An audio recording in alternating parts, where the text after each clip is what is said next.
పార్లమెంట్లో తెలంగాణ గలం బీఆర్ఎస్ఏ అని ఆ పార్టీ వర్కింగ్ ప్రెసిడెంట్ కేటీఆర్ అన్నారు. కేంద్రం మెడలు వంచి రాష్ట్ర విభజన హక్కులు సాధించాలన్నా, రేవంత్తో కాంగ్రెస్ ఇచ్చిన హామీలన్నీ అమలు చేయాలించాలన్నా గులాబీ పార్టీతోనే సాధ్యమని చెప్పారు.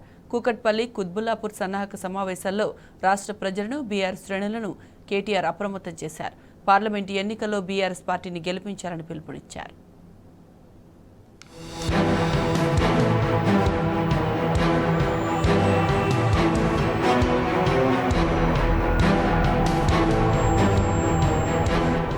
ఢిల్లీలో తెలంగాణ గురించి మాట్లాడేవారు ఉంటేనే మన ప్రాంతం అభివృద్ధి చెందుతుంది. అదే బీజేపీ, కాంగ్రెస్ ఎంపీలను గెలిపిస్తే వారి నోళ్లు పెగలవు. ఢిల్లీ, గుజరాత్ భాషలు చెప్పేవాటికే తలూపుతారు. తెలంగాణ విభజన హక్కులు నెరవేరాలన్నా, రాష్ట్రం అభివృద్ధి చెందాలన్నా ఒక్క బీఆర్ఎస్ తోనే సాధ్యం.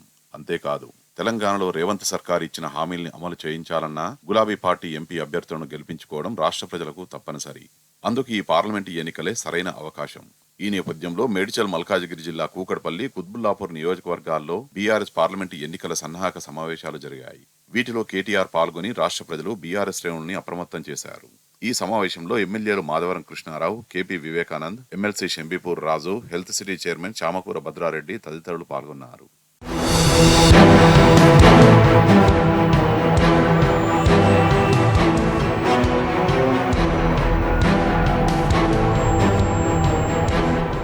తెలంగాణను అన్ని రంగాల్లో అభివృద్ధి చేసి దేశంలోనే నెంబర్ 1 స్థానంలో నిలబెట్టిన ఘనత కేసీఆర్దేనని BRS working president MLA KTR కొనియాడారు.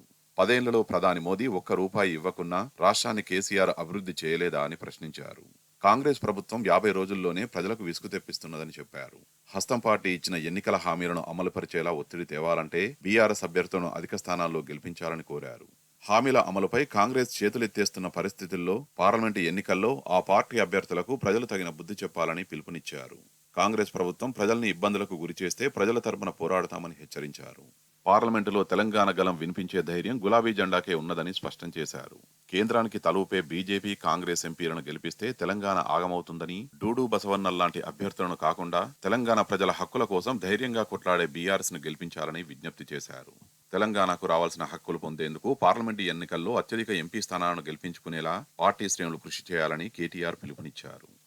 హైదరాబాద్లో మొన్న జరిగిన శాసనసభ ఎన్నికల్లో మీరేమో చాలా తెలివిగా ఇక్కడ జరిగిన అభివృద్ధి, ఇక్కడ జరిగిన సంక్షేమం, ఎవరు ఉంటే రాష్ట్రం బాగుంటుందో అన్ని ఆలోచించి అన్ని విచారించి ఒక్క సీటు కూడా కాంగ్రెస్ పార్టీకి ఇవ్వకుండా మొత్తంగా జైత్రయాత్ర, గులాబీ జైత్రయాత్ర మీరందరూ పట్టుబట్టి ఇవాళ 70,000 మెజారిటీ, 80,000 మెజారిటీలతో, అఖండమైన మెజారిటీలతో గ్రేటర్ హైదరాబాద్ మొత్తం ఎక్కడ చూసినా గులాబీ తుఫాన్ కనబడింది.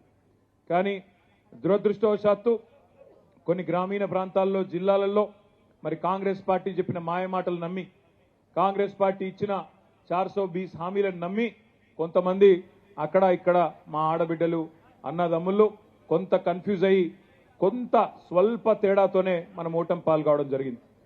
కాంగ్రెస్ పార్టీకి 38.85% ఓట్లు వస్తే మనకు 37% ఓట్లు వచ్చినాయి. అంటే 1.85% తేడాతో మాత్రమే మనం ఓటమి పాలైనాం.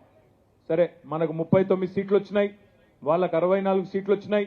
ప్రజాస్వామ్యం కాబట్టి సహజంగానే వాళ్ళ అధికారంలోకి వచ్చినారు, మనం ప్రతిపక్షంలో ఉన్నాం. బాధ లేదు, ఎందుకంటే నిరాశ ఉంది, కానీ బాధ లేదు. బాధ ఎందుకు లేదు అంటే ప్రజలు మనకు 2 టర్మ్ల అవకాశం ఇచ్చినారు. 2 టర్మ్ల అవకాశం ఇచ్చి మీరు పని చేయండి అని ఆశీర్వదించినారు. వాళ్ళు ఇచ్చిన ఆశీర్వాదం మేరకు పనిచేసినాం. కాంగ్రెస్ కు దమ్ముంటే వారణాసిలో పోటీ చేసి గెలవాలన్న బెంగాల్ సీఎం మమతా బెనర్జీ వ్యాఖ్యలతో బీఆర్ఎస్ వర్కింగ్ ప్రెసిడెంట్ కేటీఆర్ ఏకీభవించారు. కాంగ్రెస్ వల్ల దేశంలో బీజేపీకి లాభం చేకూరుతోందని కేటీఆర్ చెప్పారు. కేసీఆర్, మమతా, కేజ్రీవాల్, స్టాలిన్ వంటి బలమైన నాయకులే బీజేపీని అడ్డుకోగలరని అన్నారు. కాంగ్రెస్ వ్యవహార శైలి వల్లనే ఇండియా కూటమి చెల్లాచెదరవుతుందని చెప్పారు. గుజరాత్, ఉత్తరప్రదేశ్, రాజస్థాన్ వంటి రాష్ట్రాల్లో బీజేపీతో నేరుగా పోటీ పడాల్సిన కాంగ్రెస్ ఆ రాష్ట్రాలను వదిలిపెట్టి ఇతర రాష్ట్రాల్లో ఇతర పార్టీలతో పోటీ పడుతున్నదని ఎద్దేవా చేశారు. ఇండియా కూటమిలోని పార్టీల గెలుపు అవకాశాలను దెబ్బతీసేలా కాంగ్రెస్ వ్యవహరిస్తున్నదని కేటీఆర్ ఆగ్రహం వ్యక్తం చేశారు.